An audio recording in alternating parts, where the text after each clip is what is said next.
நைஜீரியாவில் பேரழிவை ஏற்படுத்திய வெள்ளம். இந்தோனேசியாவில் பயங்கர கல்குவாரி விபத்து. தேம்ஸ் நதியில் காணாமல் போன குழந்தை தேடும் பணிகள் தீவிரம். பிரித்தானியாவில் கூட்டத்தினுள் காரை செலுத்திய முன்னாள் கடற்படை அதிகாரி நீதிமன்றத்தில் கண்ணீர்.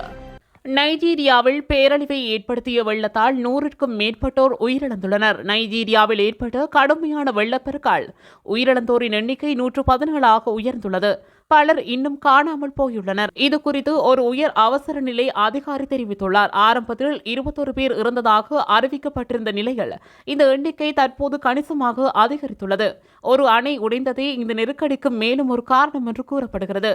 மேலும் இது பரவலான வெள்ளப்பெருக்குக்கு வழிவகுத்துள்ளது. நையர் மாநில அவசர நிலை மேலாண்மை அமைப்பின் தலைவர் இப்ராஹிம் கீசைனே சுமார் 3000 வீடுகள் 2 சமூகங்களில் நீரில் மூழ்கியுள்ளன என்று வருத்தத்துடன் தெரிவித்துள்ளார். சமூக ஊடகங்களில் பரவி வரும் அதிர்ச்சியூட்டும் காணொலிகள் குடியிருப்பு பகுதிகள் வழியாக சக்தி வாய்ந்த வெள்ள நீர் பாய்ந்து செல்வதையும் வீடுகளின் கூரைகள் மட்டுமே கலங்கிய பழுப்பு நிற நீரோட்டத்திற்கு மேலே தெரிவதையும் அவை காட்டுகின்றன.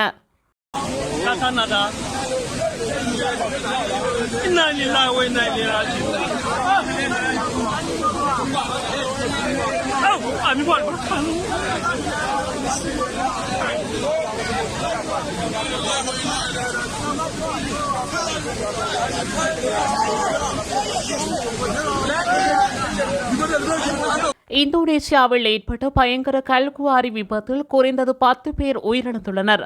இந்தோனேசியாவின் மேற்கு ஜாவா மாகாணத்தில் உள்ள சிரப்போன் மாவட்டத்தில் வெள்ளிக்கிழமையன்று ஏற்பட்ட பயங்கர கல்குவாரி விபத்தில் குறைந்தது 10 பேர் உயிரிழந்துள்ளனர்.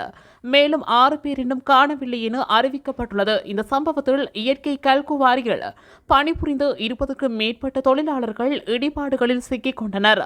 உள்ளூர் காவல்துறை தலைவர் சுமர்னி தெரிவித்த தகவலின்படி மீட்பு படையினர் இதுவரை 10 சடலங்களை மீட்டுள்ளனர். அத்துடன் இடிபாடுகளில் இருந்து காயமடைந்த 12க்கும் மேற்பட்டோர் மீட்கப்பட்டுள்ளனர். அவர்களில் 6 பேருக்கு கடுமையான காயங்கள் ஏற்பட்டு மருத்துவமனைகள் அனுமதிக்கப்பட்டுள்ளனர். மீட்பு பணிகள் பெரும் சவால்களை எதிர்கொண்டன. மண் சரிவு ஏற்படும் அபாயம் இருந்ததாலும் மோசமான வானிலை மற்றும் குறைவான வெளிச்சம் காரணமாகவும் வெள்ளிக்கிழமை மாலை மீட்பு பணிகள் தற்காலிகமாக நிறுத்தி வைக்கப்பட்டன. எனினும் காணாமல் போனவர்களை தேடும் பணி சனிக்கிழமை அதிகாலை மீண்டும் தொடங்க திட்டமிடப்பட்டுள்ளது. இதற்காக அகழ்வாராய்ச்சி கருவிகள் மற்றும் லாரிகள் சம்பவ இடத்திற்கு அனுப்பப்பட்டுள்ளன. விபத்துக்கான காரணம் குறித்து அதிகாரிகள் தீவிர விசாரணை நடத்தி வருகின்றனர். தேம்ஸ் நதியில் காணாமல் போன குழந்தையை தேடும் பணிகள் தீவிரமாக நடைபெற்று வருகிறது.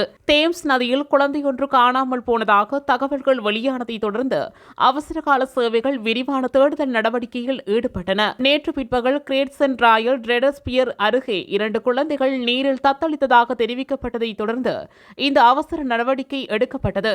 ஒரு குழந்தை பத்திரமாக மீட்கப்பட்டு உடனடியாக மருத்துவ சிகிச்சை அளிக்கப்பட்டது.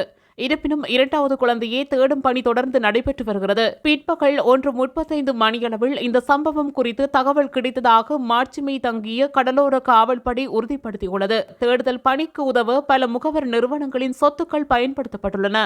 லிவர்பூல் பிரீமியர் லீக் வெற்றி அணிவகுப்பில் கால்பந்து ரசிகர்களை தாக்கியதாக குற்றம் சாட்டப்பட்ட முன்னாள் ராயல் கடற்படை அதிகாரி நீதிமன்றத்தில் கண்ணீர் விட்டார். கடந்த 26ஆம் தேதி அன்று லிவர்பூல் கால்பந்து அணி வெற்றி கொண்டாட்டத்திற்கான பேரணி நடந்தது. அப்போது பால் டாய்ஸ் என்ற நபர் நகர மையத்தில் தனது காரை வேகமாக ஓட்டி கூட்டத்தினுள் நுழைந்ததில் பலர் படுகாயமடைந்தனர். இதனை அடுத்து முன்னாள் ராயல் கடற்படை அதிகாரியான பால் டாய்ஸ் கைது செய்யப்பட்டு பின்னர் குற்றம் சாட்டப்பட்டார். இந்த நிலையில் மேற்கு டர்பியைச் சேர்ந்த பால் டாய்ஸ் இன்று லிவர்பூல் மஜிஸ்ட்ரேட் நீதிமன்றத்தில் ஆஜரானார். அவர் நீதிமன்ற அறைக்குள் கொண்டுவரப்பட்ட போது கண்ணீருடன் காணப்பட்டார். அவர் தலை குனிந்து கோண்டில் ஏறி தனது பெயர், முகவரி மற்றும் பிறந்த திகதியை உறுதிப்படுத்த மட்டுமே பேசினார். பின்னர் அவர் காவலில் வைக்கப்பட்டார்.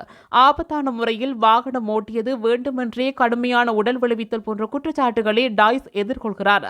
முன்னதாக கார் மோதிய சம்பவத்திற்கு பிறகு 7 பேர் மருத்துவமனையில் இருப்பதாகவும் மொத்தம் 50 பேர் மருத்துவமனையில் அனுமதிக்கப்பட்டதாகவும் காவல்துறை அதிகாரி ஒருவர் தெரிவித்தார்.